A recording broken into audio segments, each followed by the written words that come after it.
Ayan na mga lods, good afternoon mga lods. Ayan na yung ginawa namin mga lods. Malinis na siya mga lods. Ayan siya. Okay. Ayan mga lods. Yung ganda. Ito dito marami pang gamit eh. Ano yan po naman? Hindi, sa akin yan gamitin. Yung buwagin mo sa galing sa bil mo sa ano? Nahalin mo lang. Ayan ang malod sa magdan. Pumulong sila no? Malods. Ayan naman. Ito yung PVC floated. Pagkat natin mga lods. Okay, lalim na magdanyan mga lods. Tapos dito mga lods. Ayan mga lods. Tapos akyat na sa mga lods. Pinto nila mga lods. Ayan mga lods. Sa taas mga lods. Yung una nang gawa mga lods. Tapos dito mga lods. Ito yung bar counter na mga lods.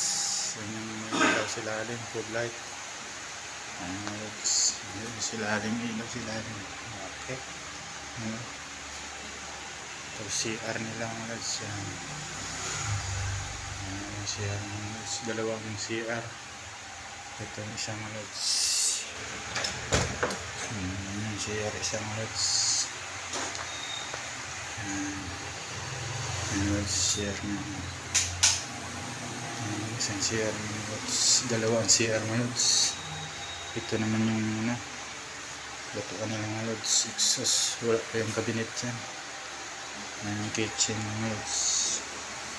Yan, ito ang bar nila mga lods. Yan, yan ang bar nila. Yan. Yan yung patungo sa labas mga lods. Okay, malinis nito mga lods. Malapit na namin ito i-turn over. Yan yung ano natin mga lods. Pakyaw natin.